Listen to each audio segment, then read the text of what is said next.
días, es un gusto recibirles con las primeras noticias de TV Ciudad en esta jornada de jueves con 23 grados de temperatura. El cielo está cubierto y ya vamos a darles el pronóstico del tiempo. Pero antes saludamos a quienes nos siguen por Uniradio, la radio de la Universidad de la República, 107.7 de FM, también por señal abierta, 6.1 por YouTube y por tvciudad.ui. Vamos a repasar el pronóstico del tiempo que nos depara meteorología para las próximas horas. A ver, de estos 23 subirá una máxima de 29, se desplaza la posibilidad de lluvias que viene amagando, pero bueno, finalmente se van a dar el sábado. ¿Qué va a pasar? Dijimos esta jornada, 29, cielo cubierto, algo nuboso con algo de sol que aparece por ahí. Esto es para el área metropolitana. Mañana viernes, cerrando febrero, 22 y 30 grados las temperaturas extremas previstas para el área metropolitana, también con mucha humedad, pero sin perspectiva de lluvias. Como dijimos, las lluvias vienen el 1 de marzo con unas temperaturas que irán entre los 22 y los 27 grados para Montevideo, que ya tiene alguna consecuencia con respecto a lo que va a ser el cambio de mando presidencial y que les vamos a contar enseguida nada más. Muchos temas tenemos para compartir con ustedes hasta las 9 de la mañana y vamos a decir que, incluso con política, porque el Ministerio de Economía y Finanzas notificó al Instituto Nacional de Estadística que tenía algunos indicadores de empleo y pobreza con resultados que consideraba inconsistentes. Vamos a ver qué es lo que dice, porque también habló el sindicato del Instituto de Estadística sobre este tema. La ceremonia de transmisión de mando presidencial, que será el sábado 1 de marzo, finalmente se realizará en el Auditorio Nacional del Sodre, como decíamos, a consecuencia de las lluvias que están previstas para esa jornada. El cambio estaba previsto como una alternativa en caso de que lloviera, finalmente se confirmó que va a ser allí y puede salir a saludar el presidente electo si el tiempo lo permite una vez que culmine el acto en el Auditorio del Sodre. Así que va a ser allí, pero el recorrido igual va a ser por Avenida Libertador. La coalición republicana maneja pedirle o hacerle una contrapropuesta a las autoridades del gobierno electo y pedirle al menos 4 cargos más al Frente Amplio. Uno en la Comisión Administradora del Río Uruguay, la CARU, uno en la Comisión Técnica Mixta de Salto Grande, otro en la UNACEB y en el Instituto Uruguayo de Meteorología. 4 cargos más de los 34 que ofreció el Frente Amplio a la oposición, a la futura oposición. El precio final de la leche al público creció en estos 4 años 12 pesos y mientras desde la Asociación Nacional de Productores de Leche dicen que es un precio competitivo, hay otro comparativo, un estudio comparativo que dice que en realidad no es tan competitivo, sino que es uno de los más altos de la región. La prueba de acreditación de títulos de licenciado en pedagogía, que se desarrolla hasta esta jornada, recuerda que eran miércoles y jueves y que involucra a unos 4.000 docentes, no tiene rigor académico, no tiene consistencia y no genera ningún condicionamiento y no se va a continuar en la próxima administración. Esto lo dijo el futuro ministro de Educación y Cultura, José Carlos Maía.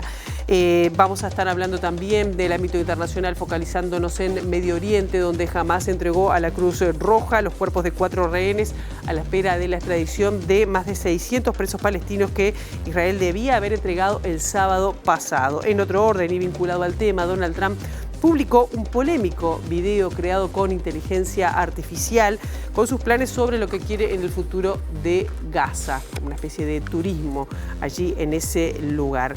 Y vamos a estar hablando sobre conexión ganadera y sobre todo desde el punto de vista de las víctimas, porque ustedes saben que la justicia amplió el embargo por 250 millones de dólares a Conexión Ganadera, pero ahora a las hijas del fallecido Gustavo Basso, uno de los socios de Conexión Ganadera, el exfundador de la empresa que murió en un accidente allí en Ruta 5. Vamos a estar dialogando con uno de los abogados de las cientos de víctimas de Conexión Ganadera, Leonardo Costa, para saber, cuáles son las expectativas que tiene, cuál es la estrategia que se está siguiendo, qué posibilidad de recuperar en algo sus ahorros. Leonardo Costa, 8:30, aquí en los estudios de TV Ciudad. Ahora momento de abrir la ventana hacia las calles de Montevideo para con datos del Centro de Gestión de Movilidad, ver por dónde circular, por dónde no. Poco sol en Montevideo a esta hora, @IMTránsito, @MDTransporte para seguir en tiempo real cualquier cambio en la circulación. Les adelantamos algunos cortes que están programados. Arenal Grande, entre Bransen y Rivera, el corte será hasta las 5 de la tarde por trabajos de hormigonado. Charrúa, entre Magallanes y Gaboto, el corte será hasta las 6 de la tarde por trabajos de carga y descarga. Y Luis de la Torre, entre José María Montero y Gregorio Suárez, el corte va a ser hasta las 4:30 de la tarde y se va a extender por podas hasta el 28 de marzo. Comenzando el desarrollo informativo, les contamos que el Ministerio de Economía y Finanzas trasladó al Instituto Nacional de Estadística su preocupación por los indicadores que considera inconsistentes en lo que tiene que ver con el relevamiento del índice de pobreza multidimensional que puso en marcha el organismo. En un comunicado, la cartera consideró que es necesario compatibilizar la medición de los indicadores de pobreza y el empleo y se ha dejado constancia de ello en los documentos de transición que han sido entregados al futuro equipo económico. El Ministerio señala que para el cálculo de los indicadores de pobreza, el índice de pobreza multidimensional y el hasta ahora conocido por el método de ingreso, se utiliza exclusivamente la encuesta continua de hogares. A partir de julio de 2021, el INE introdujo un cambio metodológico en la encuesta para mejorar la captación de los indicadores de empleo.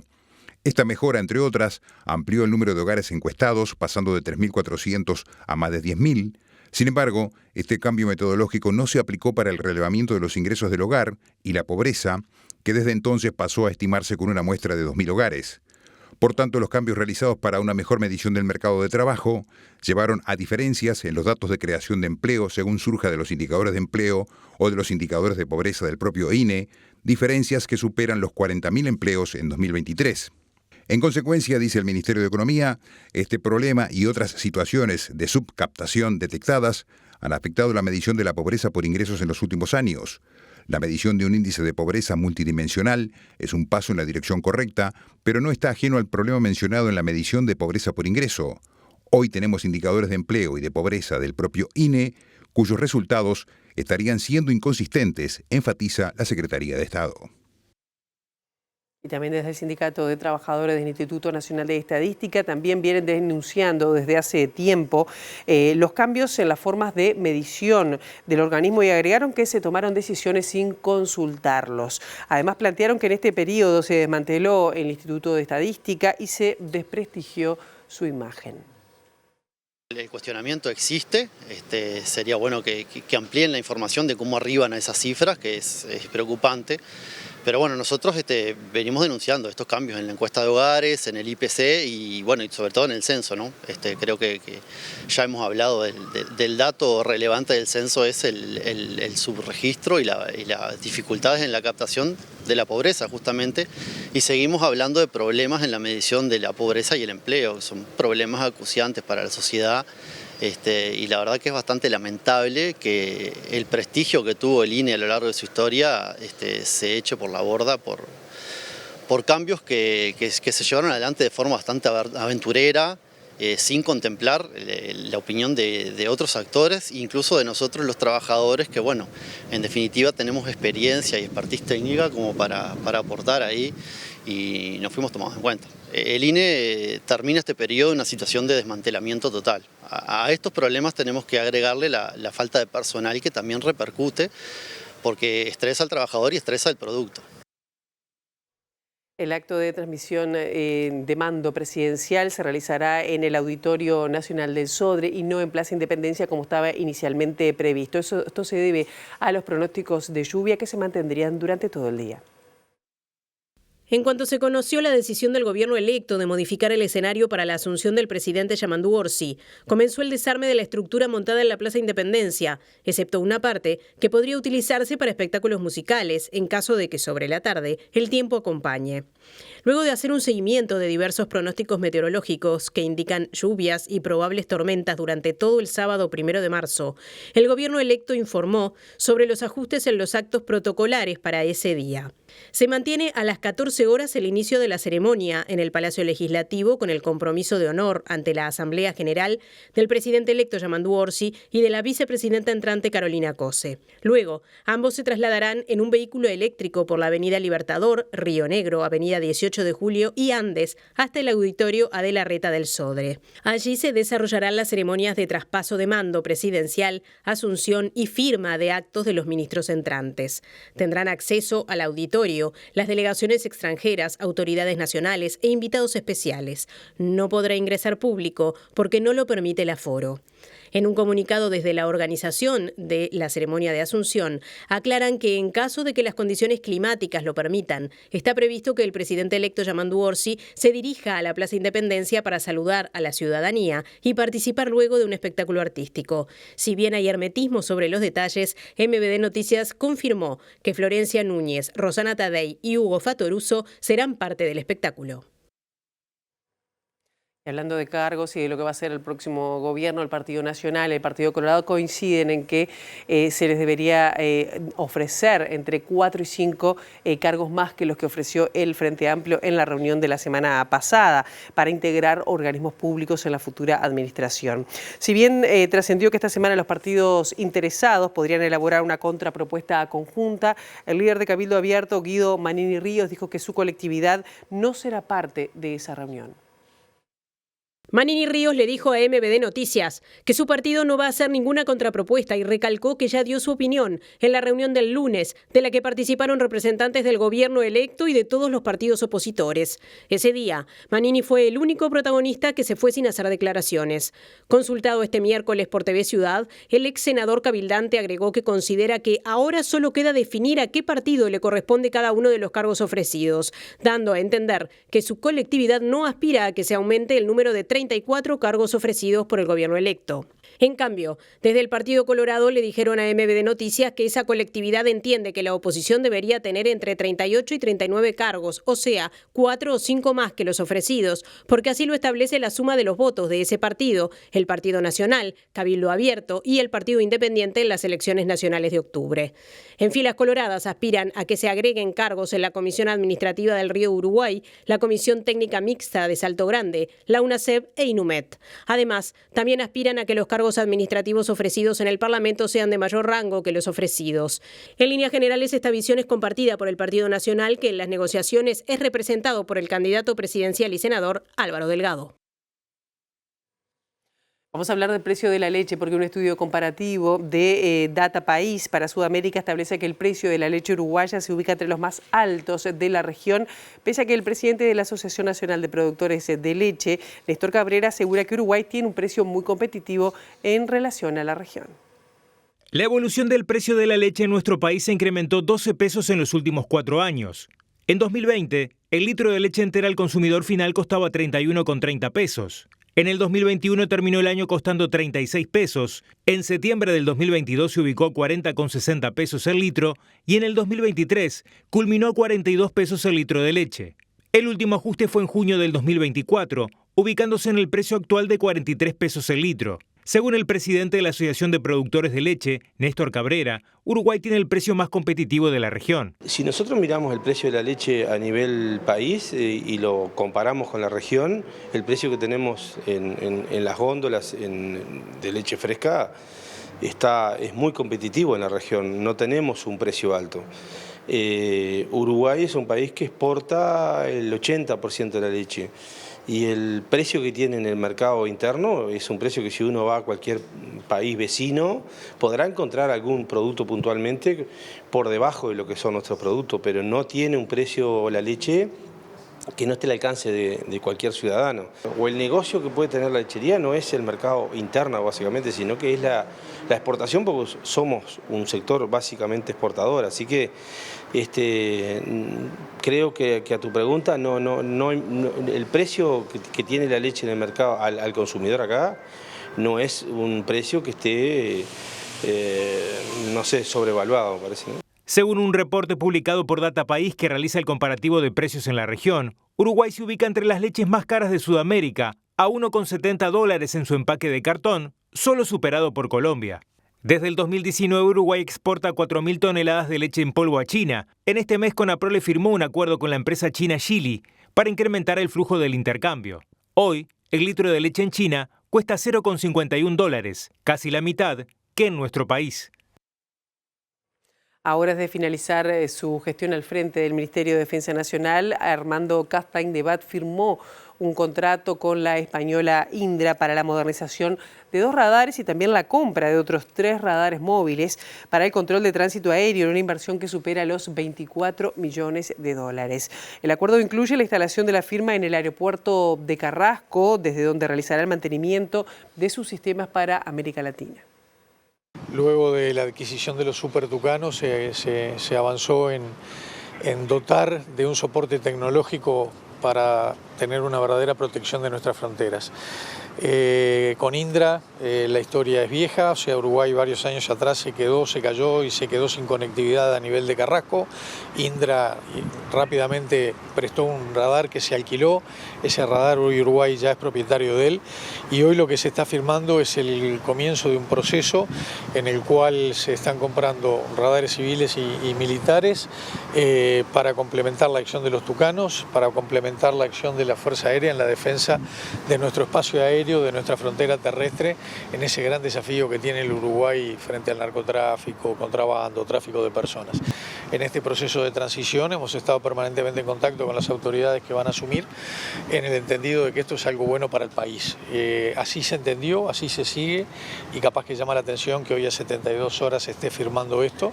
¿Cómo se ha trabajado con el reclamo de los controladores aéreos de más personal? El tema de controladores de tránsito aéreo como bien manifestó el ministro en una rueda de prensa anterior, tenemos establecido un refuerzo para pagar las horas que estaban adeudadas este año, pero ya se está pagando, y asimismo tenemos un plan para el quinquenal de aumentar el número de controladores y de personal de tránsito aéreo. No es un proceso fácil, pero estamos requiriendo en torno de 140 quizás personal para incrementar en el próximo quinquenio. La Agencia Nacional de Viviendas aprobó un proyecto en Médanos de Solimar que prevé la construcción de 21 edificios con más de 1.100 apartamentos a días del cambio de gobierno. La directora de la ANB por el Frente Amplio, Verónica Dodera, no votó el proyecto denominado Torres de Yanatacio porque asegura que no tiene saneamiento ni tampoco habilitación de OCE y no se aprobó la excepción por altura de la Junta Departamental de Canelones. Igual que cuando se adjudicó la obra, que yo no acompañé porque tenía muchas indefiniciones, entre ellas el saneamiento que tenía que correr su ejecución por parte del empresario, del emprendedor que ofrecía, estaba sin definir, y también la excepción de la Intendencia de Canelones sobre construir por encima de lo permitido. Todo eso, ¿altura? Sí, en realidad el llamado decía hasta 7 niveles, lo permitió hasta ahora por la Intendencia de Canelones, 7 niveles sobre Yanatacio, y ahora la oferta que sí se adjudicó, y reitero, sin mi voto, porque la oferta es de 12 niveles, superaba lo permitido, y bueno, quedó en esa etapa de que era el inversor el que iba a generar el permiso nuevo. Hasta ahora no está el permiso de mayor altura, tampoco está la definición de la OCE, entonces no podía, en mi caso, acompañar esto, pero sí me sorprendió que es un proceso que ha tenido más de un año de espera, que ya tendría que estar resuelto, y bueno, nada, se aprobó así, y ahora, bueno, está condicionada la resolución igual a algunas definiciones que todavía faltan. El ministro de Transporte y Obras Públicas, José Luis Falero, se refirió a la situación del ferrocarril central. Dijo que el gobierno no incumplió con la actual administración con este consorcio, pero sí incumplió con plazos de finalización de obra previstos. El gobierno no tiene ningún incumplimiento. Hoy lo que hay firmado como la última modificación contractual preveía que la obra tenía que quedar terminada el 24 de diciembre del año 23. O sea, lo que se estaba negociando o tratando de buscar un acuerdo era una nueva modificación de contrato para que el Ministerio pudiera acceder a un pago que está reclamando el consorcio. De la solicitud de la empresa de reconocer el acceso de maquinaria vacía o de locomotoras y de la visión del Estado de que tenía que haber estado con carga a partir del 24 de diciembre, se genera una diferencia. Esa diferencia llevó a una mediación que se dio y que hay un informe final el 16 de diciembre. Eso habilita que el ministro haga un proyecto de modificación que luego va a la OPP, va al Ministerio de Economía, del Ministerio de Economía, de la unidad de PPP del Ministerio de Economía, viene un informe diciendo de que sería recomendable modificar algunas cosas de la adenda que son naturales y que parecían entendibles, como por ejemplo el pasaje de la unidad al órgano de control, cosa que se hizo la semana pasada, llegó ayer el informe al órgano de control y ayer mismo lo mandamos a Economía. Es un proceso que está en marcha, no es que esté cerrado ni que se le haya dicho que no. Puedo llegar a entender de que las empresas del consorcio tengan que tener encima de la mesa todas las herramientas y puede ser una de ellas. Pero también estoy convencido de que la nueva administración tiene todos los elementos como para poder mediar y llegar a un acuerdo. Así que dependerá un poco de la voluntad política de las partes. Además, Falero agregó que le sorprendió el inicio o el anuncio de este arbitraje contra el Estado anunciado por el consorcio que construye el ferrocarril central, al que le corresponde el pago de unos 45 millones de dólares de servicios realizados desde abril hasta agosto. Pero el resto del dinero a abonar se debe definir sobre la base de un contrato modificado que deberá negociar con el nuevo gobierno. Y vamos a otra cartera, esta vez a Educación, porque el designado ministro de Educación y Cultura, José Carlos Maía, ratificó que la acreditación universitaria de títulos docentes que está realizando el actual gobierno no tiene rigor académico, no tiene consistencia y no se continuará además en la próxima gestión. Maía sostuvo que la propuesta programática del Frente Amplio es la creación de una universidad de la educación. Esto es una casi administrativa asignación de un título universitario. Una prueba sustituye una carrera, como tienen todos los demás. Por lo tanto, nosotros, desde el punto de vista académico, nunca compartimos este camino, por lo tanto, no lo vamos a continuar. Desde el punto de vista de los actos jurídicos que hace un gobierno respecto a otro, se respetan y así se va a trabajar. En este y en general como criterio, pero no vamos a continuar por este camino. El gobierno respeta los actos administrativos y jurídicos que son completos y serios y rigurosos y que hacen a derecho. Después, que este gobierno haya decidido que hasta un día antes de irse de la administración por decisión del pueblo, siga con una iniciativa que después no va a continuar porque la sociedad dijo que otro gobierno continúa, es una decisión que tienen todas las potestades para hacerlo, pero que nosotros no estamos de acuerdo. Por lo tanto, no genera condicionamientos a una administración entrante que claramente le dijo a la sociedad que este no era el camino. Maía sostuvo que la solución para atender la acreditación adecuada de docentes es la creación de la Universidad de la Educación. Vamos a promover con amplitud el camino hacia una universidad de la educación. El Uruguay ya tuvo en el gobierno de José Mujica el nacimiento de la UTEC. Estuvimos cerca de alcanzar acuerdos por la Universidad de la Educación en ese momento. Este gobierno no quiso transitar ese camino, nosotros creemos que es un camino que a la larga va a ir sobre un tema que es central, que es mejorar la formación docente de nuestros profesores, maestras y todos aquellos que están a cargo de las clases en todo el país.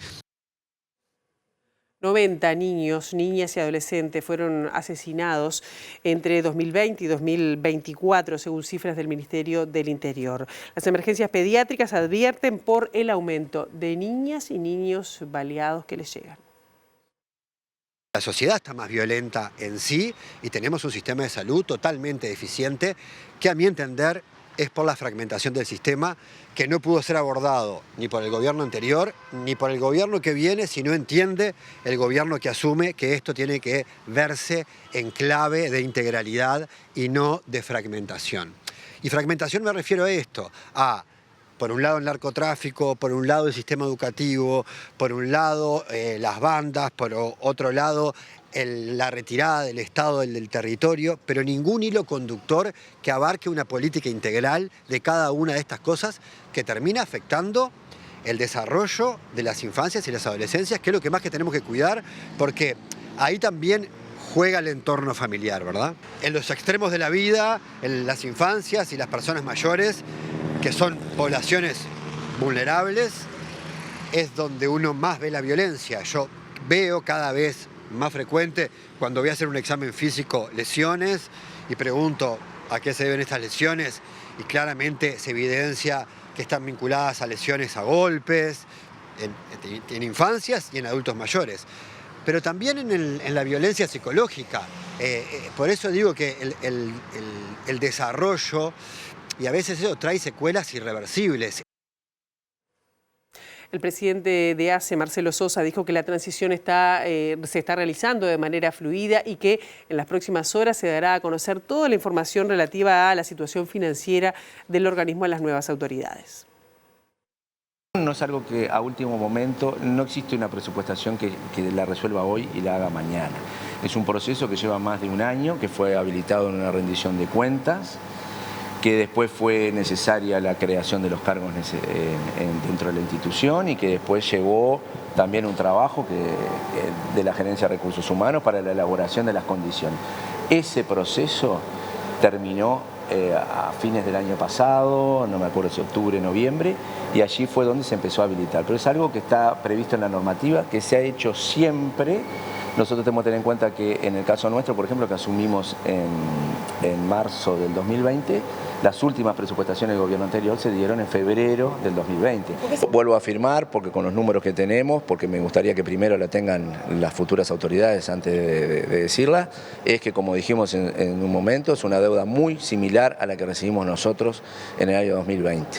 Uno, cuando compara en este caso la deuda o el presupuesto de ACE, tiene que ver los servicios que ACE ha incorporado y tiene que comparar y sacar una foto de la institución. Esta ACE que tenemos hoy es una ACE mucho más potenciada que la que nosotros recibimos. El ejemplo que estamos dando hoy de esta inversión en tecnología, la creación de camas de CTI, la ampliación de camas en el área metropolitana y la creación de camas nuevas en el interior del país, el Hospital del Cerro. El senador Javier García, líder del espacio 40 del Partido Nacional, comprometió su apoyo y el de los legisladores al compromiso de campaña del Frente Amplio de construir un hospital en la Costa de Oro, allí en Canelones. García dijo que están dispuestos a trabajar junto con el futuro oficialismo para concretar esta necesidad del departamento canario. Actualmente hay un hospitalito.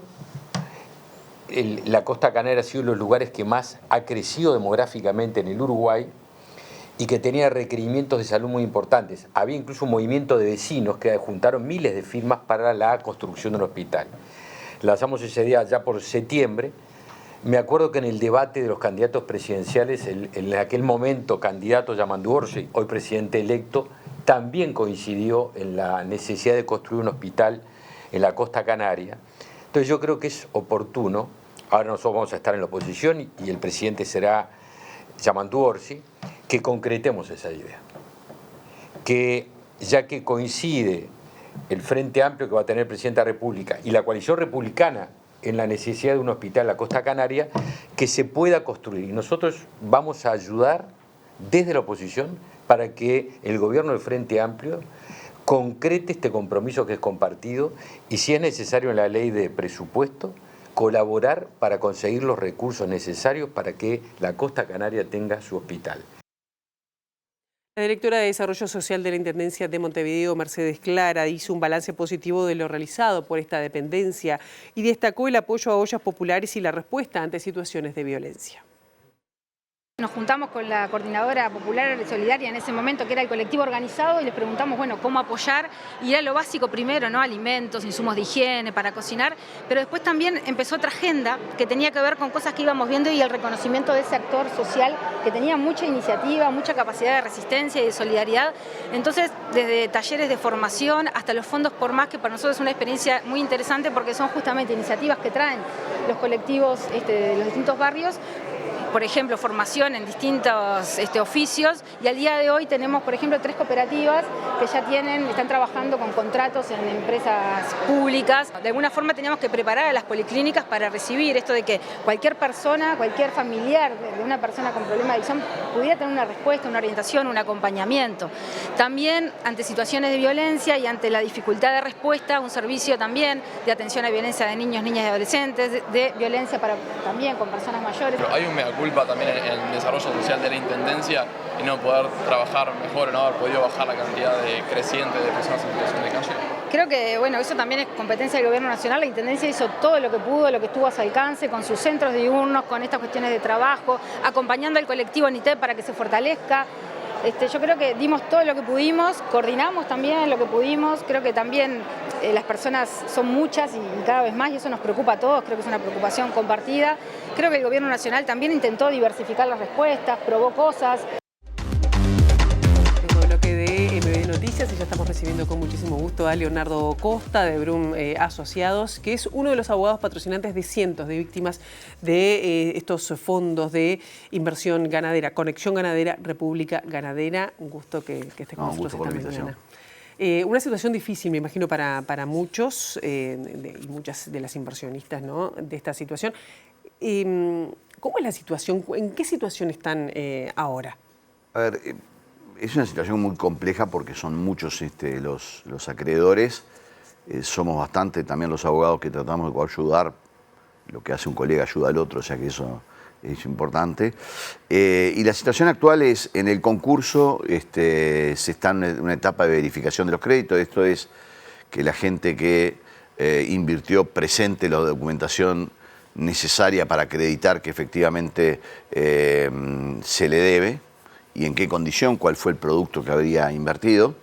Ese plazo va hasta el 25 de abril de este año, son 60 días desde el 17 de febrero, y bueno, quien se presente va a ir a poder a tratar de disputar cuáles son los bienes que integran la masa activa del concurso. Eso por el lado de la verificación de los créditos. En cuanto a... Perdóname, que es difícil de concretar, porque dicen que algunos tenían como la dificultad de probar bueno, que efectivamente cuánto les debían, ¿no? Claro, cuánto habían hay invertido. muchas dificultades. La verificación del crédito es, yo tengo que incluir el capital más los intereses al 17 de febrero. Eso pasarlo al tipo de cambio de esa fecha y ver en pesos cuánto da.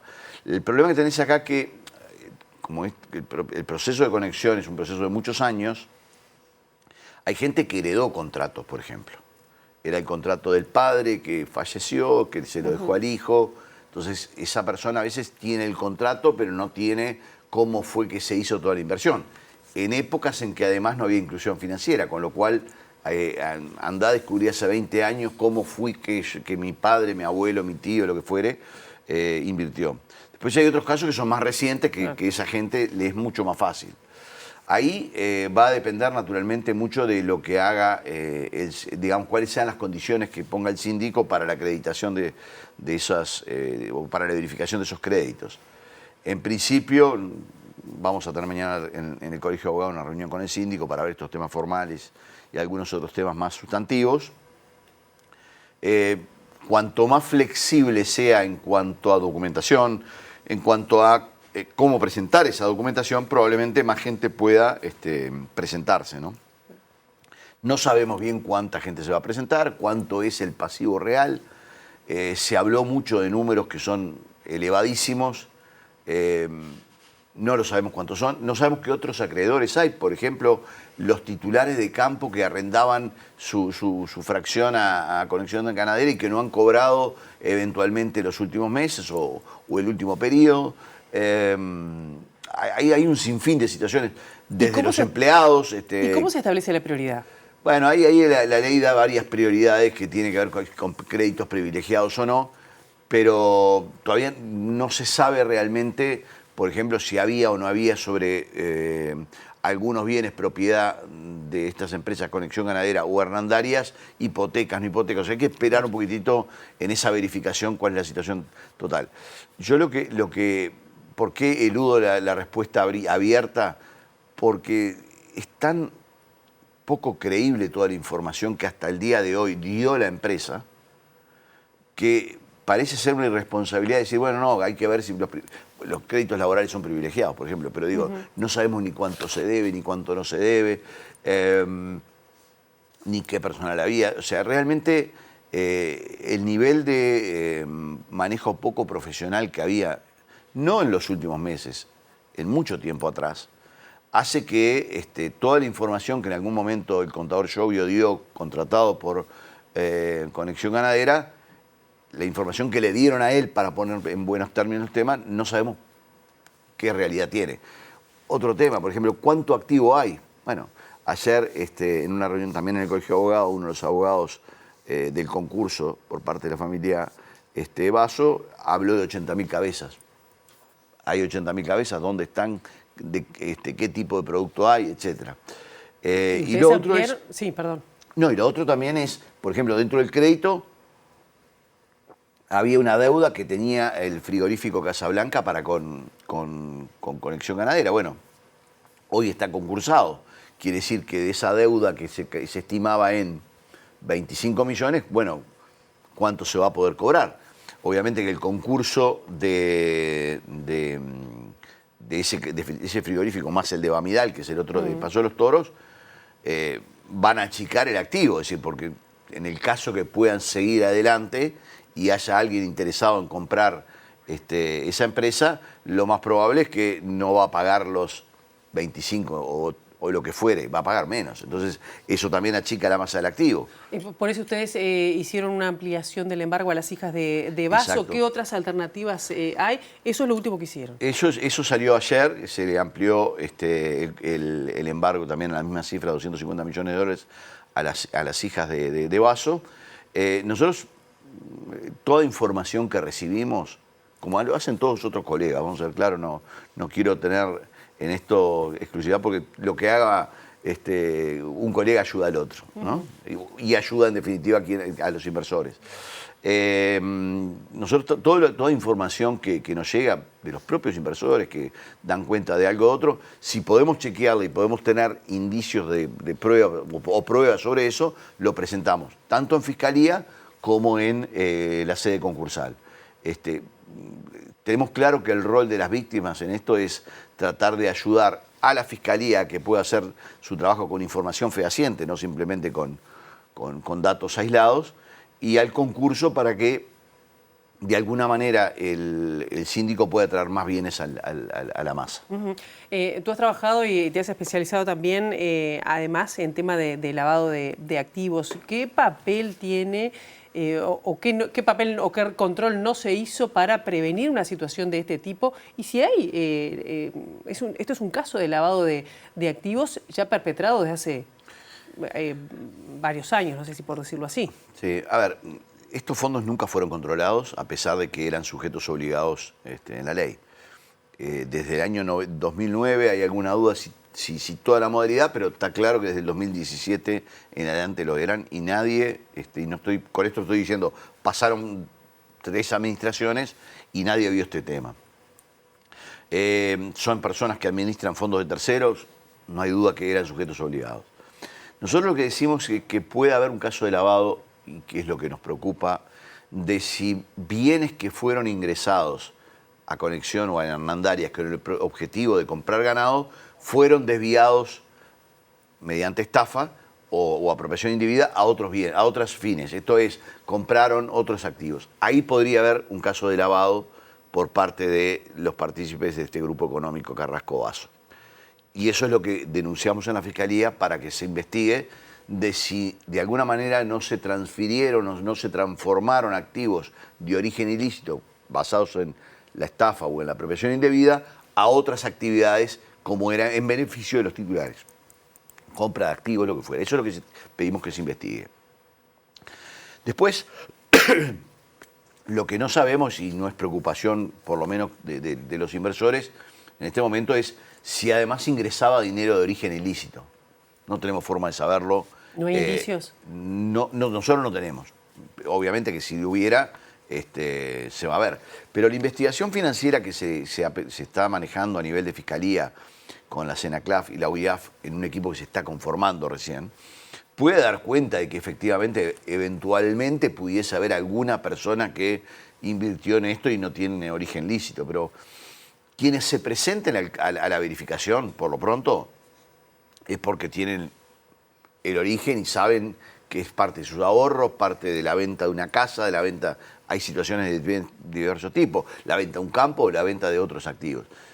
Yo creo que, o sea, no es el eje de investigación, pero parece poco probable que fuera montado esto en una organización de captación de ahorro ilegal.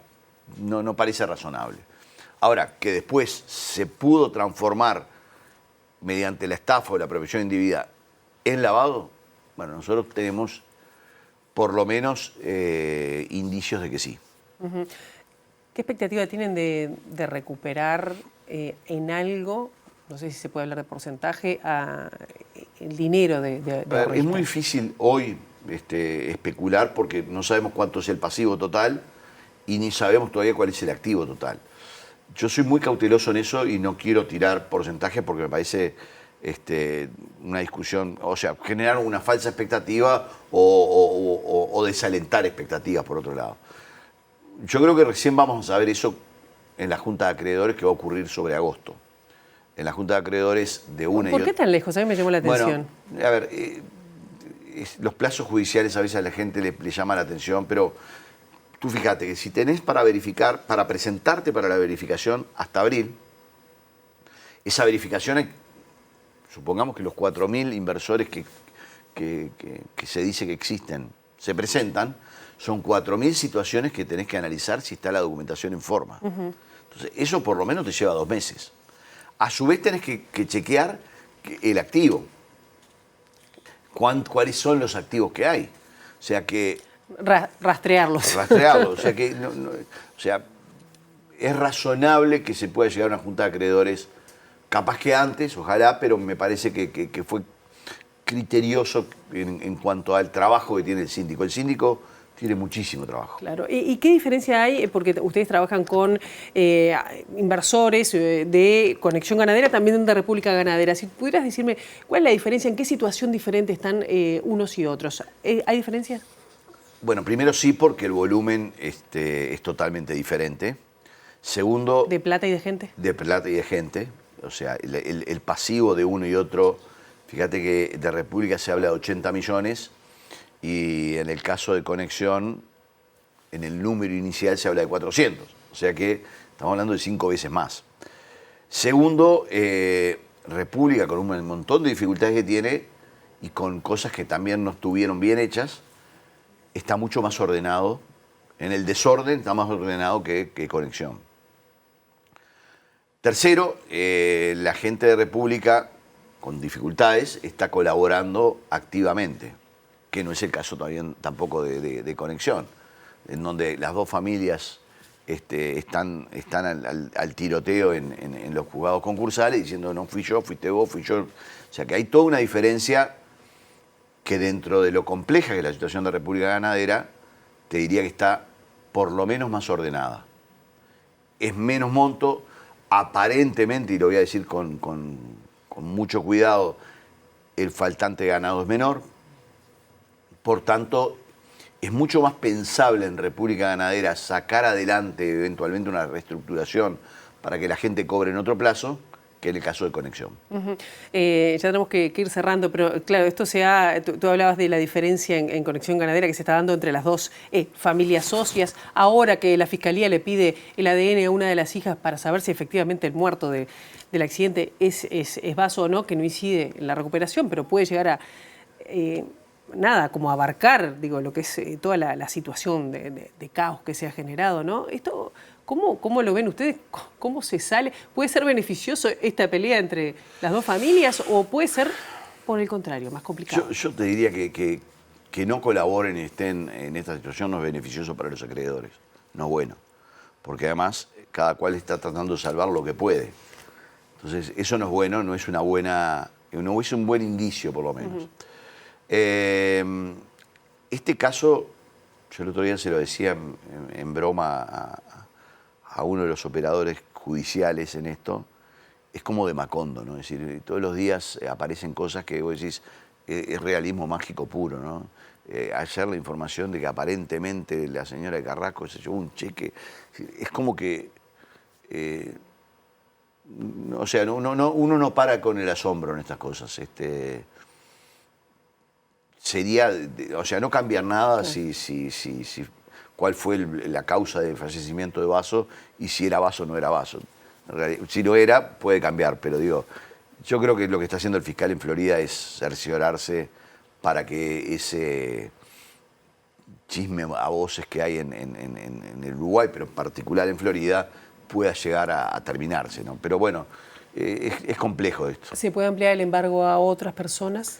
Sí, ¿A trabajadores que están trabajando en eso? Toda persona que tuviera que ver con esto o que hay indicios que forman parte de la estructuración empresarial del Grupo Conexión Ganadera, nosotros vamos a tratar de incluirlos en el embargo, ¿no?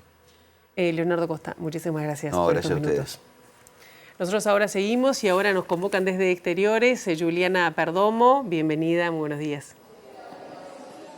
Gracias, Pilar. Muy buenos días para todos. Nos encontramos en la FIC porque se está realizando un simposio sobre educación y accesibilidad desde el pasado martes y que se desarrolla hasta esta jornada. Y para todos los detalles nos recibe Leticia Lorier, responsable del equipo interdisciplinario. Muchas gracias por estos minutos. Bueno, ¿cómo se han desarrollado estas jornadas?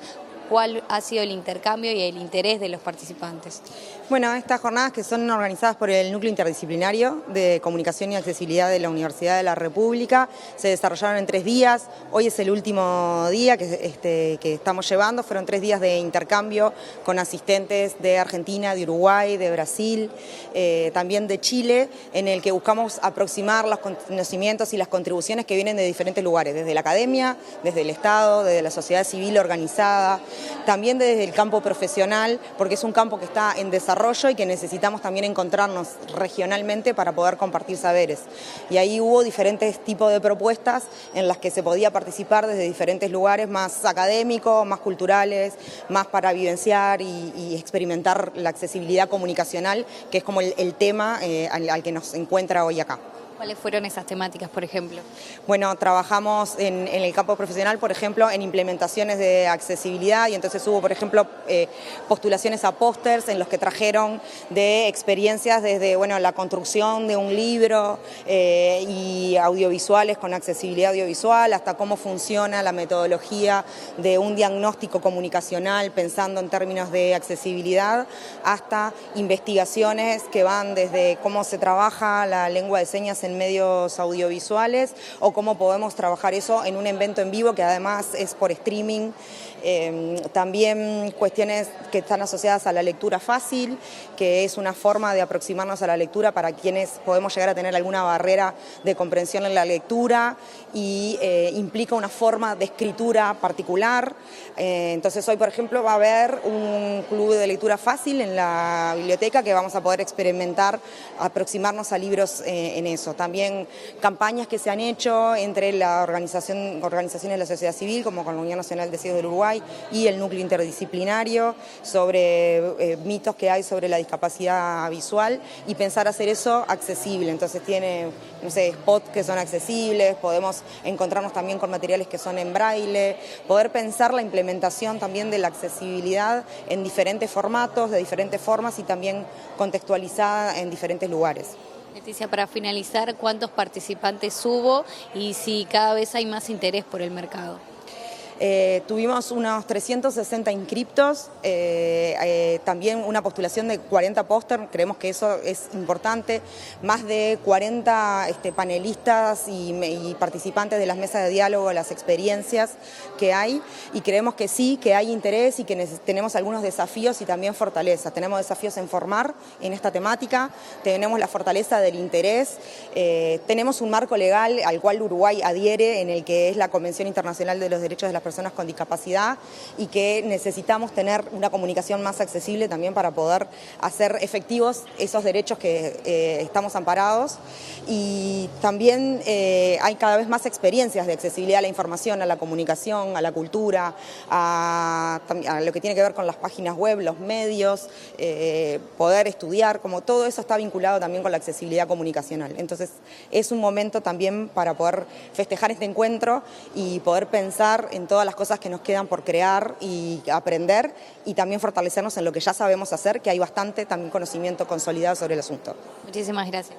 Muchas gracias, gracias a ustedes. Bueno, Pilar, allí la palabra de Leticia Lorier. Nos quedamos por aquí en la FIC disfrutando de esta jornada y les vamos a llevar más información. Gracias, Juliana. Seguramente en la actualización informativa, más adelante con esta información. Y nosotros les contamos que el presidente electo de nuestro país, Yamandu Orsi, participó de una videoconferencia en el marco de la iniciativa en defensa de la democracia, junto a presidentes de Chile, Gabriel Boric, de Brasil, Lula da Silva, de Colombia, Gustavo Petro, y el presidente del gobierno español, Pedro Sánchez. La reunión tuvo como el objetivo dar seguimiento a los compromisos acordados durante el lanzamiento de esta iniciativa durante la semana de alto nivel de Naciones Unidas en el mes de septiembre, y ha abordado las amenazas que enfrentan las democracias. Los líderes participantes en este encuentro suscribieron un comunicado en el que reafirman su compromiso con el fortalecimiento de la democracia y sus instituciones. Además, abordaron los desafíos que representan la desigualdad y el uso malintencionado de las redes sociales y otras tecnologías digitales que alimentan el extremismo y la polarización de las sociedades.